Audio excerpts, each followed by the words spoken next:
Bonsoir mes frères et sœurs. Honnêtement et sincèrement, devant Dieu et devant les hommes, cette affaire d'esclavagisme, beaucoup ignorent ce qui se passe en Libye. Mais je suis surpris de voir qu'il y a tant de manifestations sur les réseaux sociaux. Beaucoup nos frères, nos grands frères, Alpha Blondy, etc., de Claudissa qui nous soutiennent, qui font le combat pour nous. Sincèrement, je suis vraiment content pour une telle mobilisation aux côtés de Paris. Et j'interpelle les immigrés de l'Italie, les concernés eux-mêmes. Beaucoup d'immigrés ont la langue fermée, la bouche fermée aussi. Ils ne veulent pas le parler. Parce qu'on s'est dit, ça ne sert à rien de parler. Peut-être ça ne va rien changer. Mais moi, je fais l'effort de parler.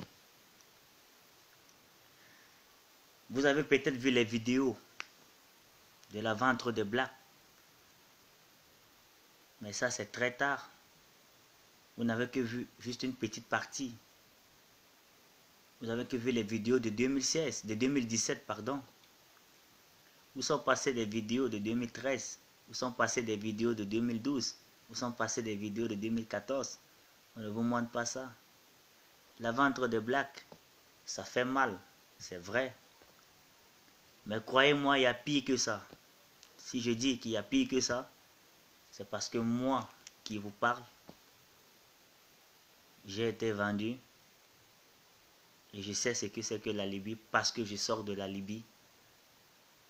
J'ai fait beaucoup de temps en Libye et je le maîtrise dans ma main. Si nous les Africains, nous restons tranquilles, c'est parce qu'on ne veut pas créer une division entre nous les Africains. Parce que si je commence à parler, ça va créer une division entre nous les Africains. Alors moi, en tant qu'Africain, mon souhait c'est de se unir avec les autres. Mais il y a certains pays en Afrique qui se sont mal comportés vis-à-vis de d'autres Africains. Un seul pays. Beaucoup d'immigrés connaissent de quelle nationalité il s'agit. Quand je dis un seul pays. Le Libyen a fait ça, le Libyen avait ça. Je suis d'accord avec vous. Mais, il y a un point que vous avez oublié. Il y a un point très très fatal que vous avez oublié. Lorsque nous revenons en arrière, au temps colonial, on avait l'impression de dire que c'est nos chefs du village qui vendaient des Africains, qui livraient nos frères africains par les Occidentaux, parce qu'ils étaient corrompus. C'est la même chose qui arrive actuellement. Nos frères du pays, que je n'ai pas encore cité le nom, ont été corrompus. Mais moi, je les pardonne parce que ce n'était pas de leur faute. J'ai suivi beaucoup de vidéos d'autres qui accusent des Maliens et les Guinéens. Je suis d'accord. Je suis bien d'accord. Mais ce n'est pas de leur faute. Lorsque vous avez une pression sur la tête, vous êtes obligé de fouetter vos frères noirs. Les Nigériens, la torture que les Nigériens ont appliquée aux Blacks en Libye dans des prisons. Wallahi Tallah Arazin. Seul Dieu reconnaît cette torture-là. Mais moi, je les pardonne. Certains immigrés venant de la Libye portent encore ce chagrin. Mais je vous demande pardon, mes frères, de déposer ce fardeau. Si un Nigérien avait une pression dans la tête, lorsque vous travaillez avec des gens qui vous mettent des armes, vous êtes obligé de torturer vos frères parce que vous n'avez pas le choix.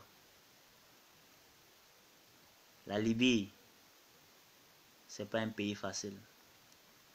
Il faut vivre la réalité. Il faut vivre sur le terrain libyen pour comprendre exactement ce qui se passe.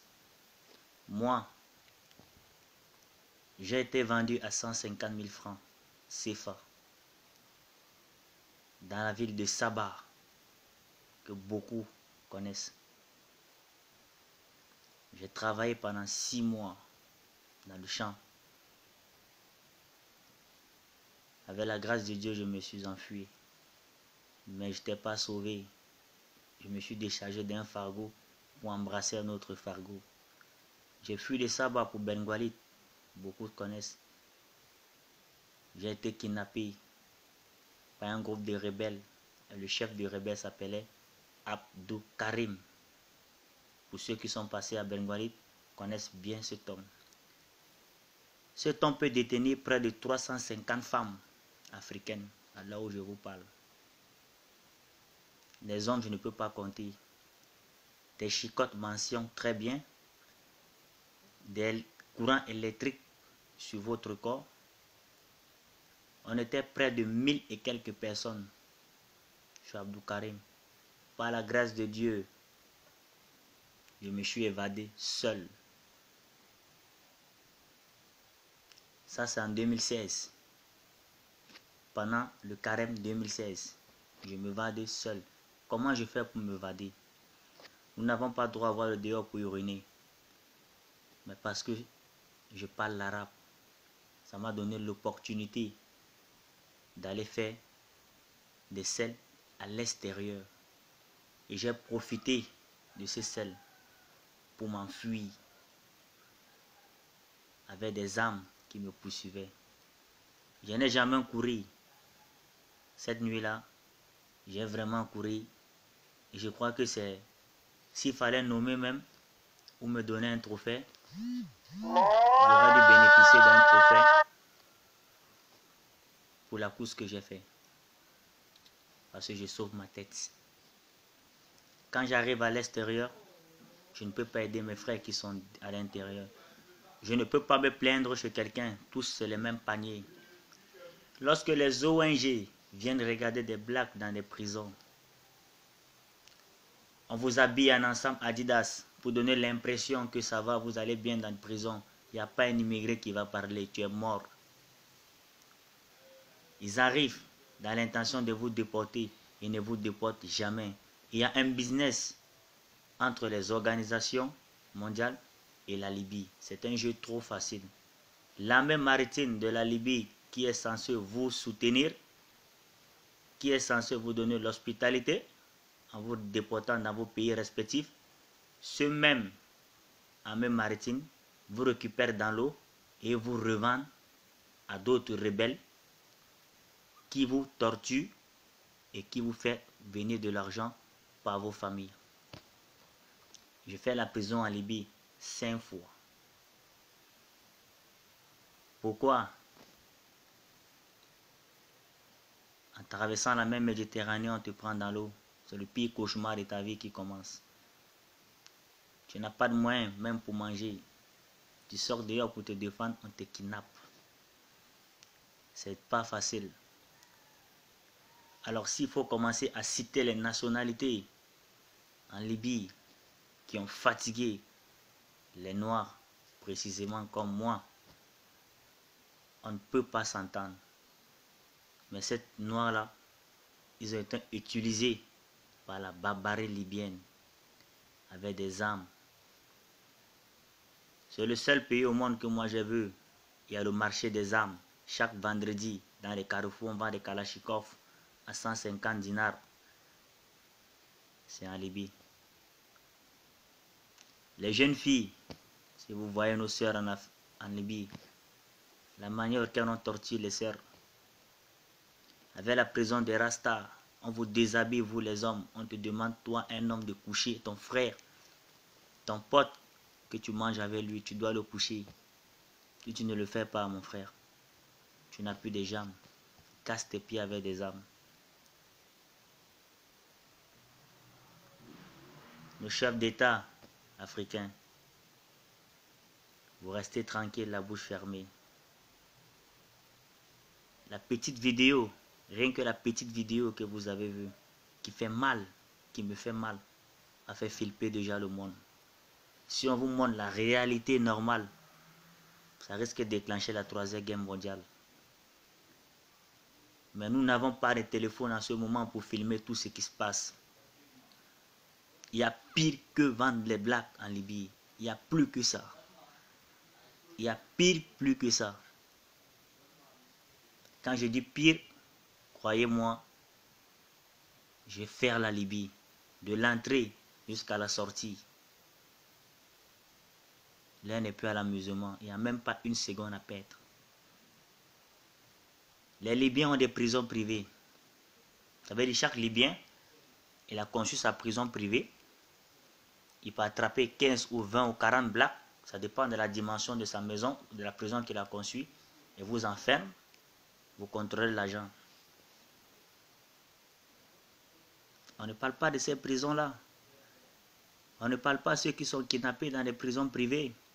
Les prisons d'État libyens que les unions européennes financent pour arrêter la fuite immigratoire, ceux mêmes gens qui attrapent des blacks dans la mer Méditerranée, les revendent aux rebelles, les soumis à l'esclavage, comme vous avez vu, les fait travailler dur. Où on va? Où est-ce qu'on s'en va? Nous avons quitté nos pays respectifs parce que nos chefs d'État ne font rien. Ils sont venus en Europe. Tu arrives en Europe, c'est la merde. On te demande de rentrer chez toi, on n'a pas besoin de vous ici.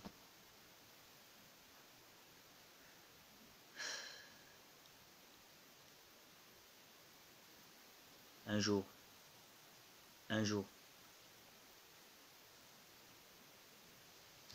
on aura notre revanche. Mais moi je dis, le jour où j'aurai l'occasion de rencontrer un Libyen, que ce soit en Italie, que ce soit dans n'importe quel pays, ce jour-là, lui ou moi, on va s'avancer dans un autre monde. Lui ou moi, on va s'avancer quoi. Beaucoup des Africains sont morts. Quand les Africains meurent dans l'eau, quand les cadavres sortent au niveau de Zouara, où je vivais, dans la ville où j'étais, il n'y a personne qui filme ça. Je vais vous donner un exemple très simple. Lorsqu'on lance, il y a lancement peut-être 15 ou 20 convois dans la Méditerranée. Il y a peut-être 7 bateaux qui arrivent. Où sont passés le reste des bateaux? Tous sont noyés. Un Zodiac contient 120 immigrés à l'intérieur. Imaginez-vous si on a lancé 15 et que c'est 7 qui arrivent. On a 8 Zodiacs qui sont noyés dans l'eau. Quand vous faites 8 fois 120, vous voyez le nombre de personnes qui sont mortes. Vous savez comment ça se passe? Il n'y a pas un cimetière des blacks en Libye, on ne vous a jamais dit ça. Vous n'avez jamais posé la question de savoir où sont passés les cadavres des Africains qui sont restés dans la Méditerranée. Vous n'avez jamais compris le système. On récupère les blacks qui sont morts, ça fait tout un tas de cadavres. On va creuser un grand trou. On verse les cadavres à l'intérieur. On ne verse pas la terre, attention. On donne l'impression aux Africains qu'on les a enterrés, mais non, c'est pas fini ça. Le trafic des organes commence. C'est ça l'enjeu qui commence. Le trafic des organes commence. Le trafic des organes, ils enlèvent des parties essentielles avant de verser la terre. Je sais de quoi je parle. Je ne parle pas parce que je vais parler.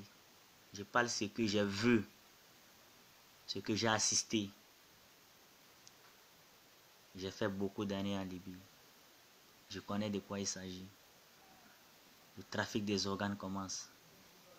Ils décapitent le corps des Africains pour prendre les organes qu'ils en ont besoin pour les vendre aux Occidentaux. Il y a des bateaux américains sur la mer. Il y a des bateaux français sur la mer. Soi-disant qu'ils viennent prendre du pétrole. C'est pas du pétrole, man. C'est du business. C'est pas de pétrole. Lorsque vous entendez, il y a 4 ou 25 convois qui ont chavié dans la mer, où sont passés les corps? On ne parle pas de ça. Ça fait rire, mais ça fait vraiment pleurer, mon frère. On ne parle pas de ça. Il y a plein, des millions des Africains qui sont morts en Libye. Je ne peux même pas citer les noms.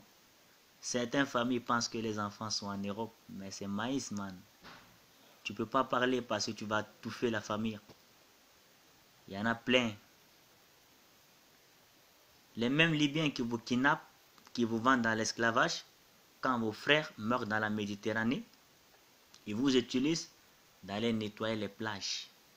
Vous enlevez les corps dans la Méditerranée, vous les déposez, on vous renvoie dans vos prisons qu'ils ont conçues pour vous.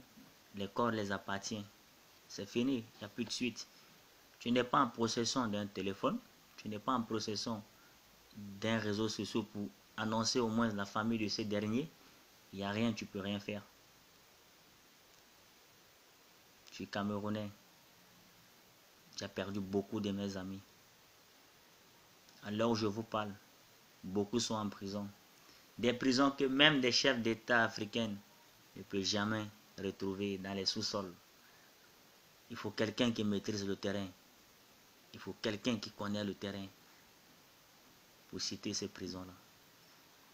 Alors, frères et sœurs, je suis vraiment très content de la grande mobilisation africaine pour soutenir nos frères qui sont encore en Libye. Il y a tant longtemps j'ai attendu ça. Mais je crois qu'il y a beaucoup à dire. S'il fallait faire un livre, je crois que le livre, je vais m'arranger à le faire aussi. Il y a trop d'histoires à raconter pour la Libye. Parce que je suis resté longtemps. Je sais de quoi il s'agit. Je sais de quoi je suis en train de parler. Je ne peux plus pleurer, man. Grand frère, grande sœur, frères et sœurs, petits frères. Je ne peux plus pleurer. Je suis fatigué de pleurer. Nous avons trouvé des cadavres. Mais nous vous remercions tous pour cette grande mobilisation que vous avez faite pour nous aujourd'hui. Vraiment, ça me va droit au cœur. Les chefs d'État africains, que vous veniez, que vous ne veniez pas, vous avez déjà montré votre mauvais côté. Mais, avec la mobilisation de nos frères, ça nous donne encore le moral, man, de pouvoir fuir les risques qui sont là. Dieu a son dernier mot. Merci à vous. Vraiment un grand merci. Il y a beaucoup à dire. On ne peut pas tout citer en une journée. Merci. Ciao.